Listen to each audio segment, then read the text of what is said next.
Yo, what's going on, y'all? It's Cone back here again today with another video, and today I want to talk for a little bit about the New York Knicks. I don't think I've made a standalone video on the Knicks this entire season, and we're halfway through the year. It's been way overdue. The only time I've talked about them in depth was when I covered the OG Anunoby trade, and since that video, they've been one of the hottest teams in the league. They're a game back of the 4 seed in the Eastern Conference. They look phenomenal, and a lot of what they're doing now was built off the foundation of what they set up last year. Last season was one of their most successful years in a long time. Started off by getting Jalen Brunson in the offseason, their big acquisition, and I'll be honest, I didn't love the signing. I didn't hate it necessarily, but I felt like it was a bit of an overpay for a guy who had never been an all-star, and I felt like he could maybe get up to that point in New York, but it was a little bit of a risk to throw that much money at Jalen Brunson, who had had some great seasons, great playoff runs, but nothing super sustained. And then he turned into an all-star caliber player. He didn't make the team, but he was very easily of that caliber and probably should have been on the team if we're being honest. He was the best player on a Knicks team that made it to the second round of the playoffs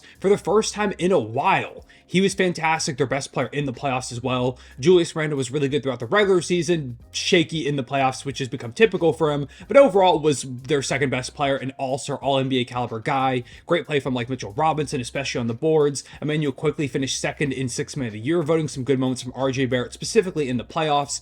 Josh Hart, fantastic acquisition at the deadline. They were a great team, and coming into this season, they didn't change up too much, but it felt like there was room for internal growth. Their one big acquisition was adding Dante DiVincenzo. Felt like he could slide in great as a backup wing. They also had now a full year of Josh Hart on the team. He was a big factor for them last season. They were going to have a second year now of Jalen Brunson and Julius Randle as a duo. Felt like they could build some more chemistry and just play better as a tandem. You also could maybe have growth from young guys like Immanuel Quickley, RJ Barrett, Quentin Grimes, amongst others. It seemed like it would probably be another pretty good year for the Knicks. Didn't start off the best. They began 2-4, mainly because Julius Randle was awful, like historically bad, one of the worst beginnings to a season we've ever seen, never mind from a guy who's typically an all-star, all-NBA guy. We've seen some up and down seasons from Randle, so I felt like maybe this was going to be one of those, but they did pick it up. A lot of that was because Julius Randle stopped playing historically bad, but Jalen Brunson was amazing. Some of the role players stepped up. They ended up trading some wins and losses back and forth before losing to the Orlando Magic on December 29th, a team that they were fighting for seeding against, falling to a record of 17-14, good for 7th in the Eastern Conference. They just weren't as good as I was hoping they would be. They weren't bad, and there was still plenty of time to play. They were right behind some of the teams ahead of them, but I just expected a little bit better from the Knicks in the beginning of the season. It felt like they needed a little bit of a shakeup, and that shakeup came literally the next day when they went ahead and traded Immanuel Quickley and RJ Barrett for OG Anunoby as well as Precious Achiuwa in a move that shook the league. It was the first big trade of the season, I guess outside the James Harden deal, the first big one in a while, and since that trade, they've been one of the best teams in the NBA. It started off in the first game with OG Anunoby. They beat the Minnesota Timberwolves, who have the best record in the Western Conference, and have went 9-2 over their 11 games since the deal. That's tied for the best record over that stretch with Cleveland and the Clippers, which, by the way, I need to make a Cavs video at some point soon. That's another one that's definitely coming down the pipeline. And both the losses that they've suffered over this stretch were by just 4 points. One to the Mavericks, where they were down huge and almost managed to come back in the fourth quarter before eventually Kyrie Irving put them to sleep. And then the other one was to the Orlando Magic without Jalen Brunson, so that one doesn't count as much.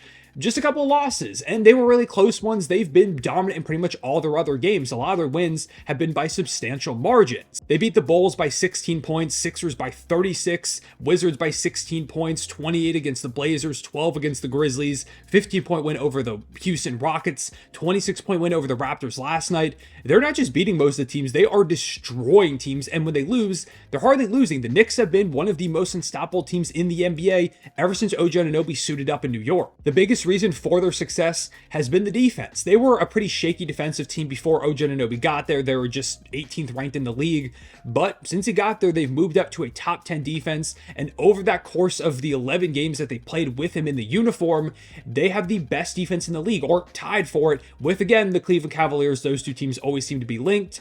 And this is with Mitchell Robinson hurt. Like, he is the anchor of that team, huge for them defensively. He hasn't even been in the lineup, and they still found ways to lock down defensively, mainly because of the addition of OG Anunoby. The team's defense has been so much better since he's gotten there, and he individually has been fantastic. 14.9 points per game, 5.2 rebounds, and 1.4 assists with 1.2 steals, while shooting 50, 40, 90, and giving them 36.7 minutes a night.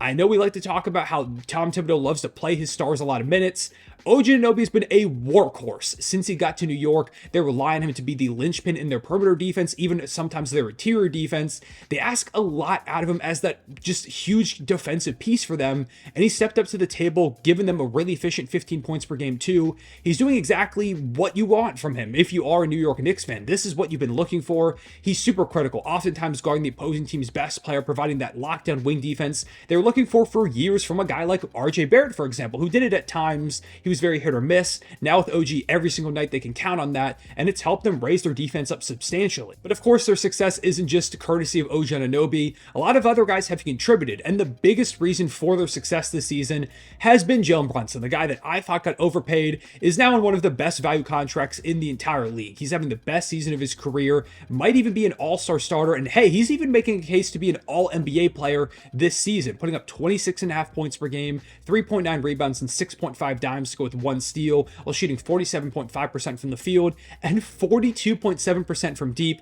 He is lights out from the three-point line. He's the third best shooter in the NBA amongst all players shooting at least 6 threes a game. His three-point percentage is only behind Malik Beasley and CJ McCollum. He's upped his three-point percentage a full percentage point while shooting about 2 more threes a game. He's one of the best volume three-point shooters in the entire league, and if you watch him the first few years of his career, you never would have guessed that. He's one of only 5 players averaging 26 plus points per game and 6 plus assists, the 12th leading scorer overall in the NBA. He is a force. I never would have guessed that he was going to be this good with the New York Knicks. He's completely proven me wrong. I've said that multiple times on this channel, and I'm happy he has, because watching his success has been amazing. Signing him to that contract was one of the best decisions the Knicks have made in a really, really long time. If we just take a look at his basketball index page, you can see how truly insane he is as a player. You can see his overall shot quality is an F, which means he takes some of the most difficult shots in the entire league, yet most of the time doesn't matter. A+ shot making, A+ overall shot creation, A+ overall shooting talent, A in off-ball shot making, A in self-created shot making. If we take a look at his isolation stats, he's also got those on lock. Amazing mid-range shooter, great floater. Again, shot quality isn't good, and if we go to the threes, again, shot quality pretty bad, yet his three-point percentage is in the A tier, A+ in shot making, A in shot creation. He is a menace from everywhere on the court scoring the basketball. Really, the only place he struggles is when it comes to the restricted area. He is really rough finishing this season, but he's a smaller guard, and most of his shots don't come from that area, so I'm not going to ding him on that too much, because overall, he has been one of the best scorers in the entire league this season, which again, never would have guessed when they signed him to that big contract a couple of off seasons ago. Last night against the Raptors had 38, 5, and 9, and the night before in a close win over the Wizards, he put up 41 points, 8 rebounds, 8 assists, and 2 steals, doing everything for that team, and that's pretty much been the case this entire season. One of the best stories in the NBA over the past couple of years, going from, hey, everyone thinks you're overpaid, to one of the best value contracts in the league, and a guy that is in all NBA all-star starter talks. Alongside him, of course, you have his co-star in Julius Randle, who is one of the most confusing players in the entire league. Like I said, started off with one of the worst statistical beginnings to an NBA season ever, but he's turned things around to have a pretty solid season so far. 24.1 points per game, 9.3 rebounds, and 4.9 dimes. He's shooting 47.2% from the field, just 30% from 3. You definitely want to see that 3-point percentage come up, and it's been better pretty much every other season of his career, so I think eventually it will come around as time goes on. A little bit of that number is also lingering from his horrific start, which, again, was historically bad, so you got to give the numbers a bit of time to end up evening themselves out.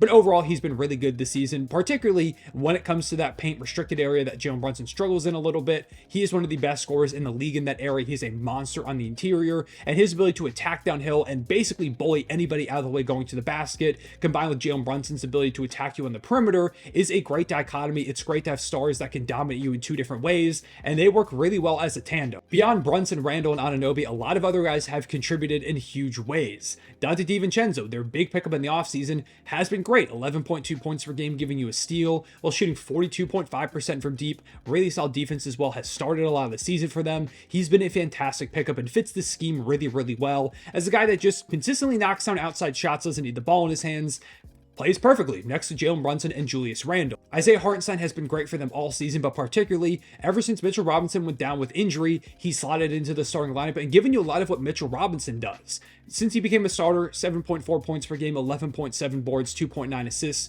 1.6 steals, and 1.4 blocks.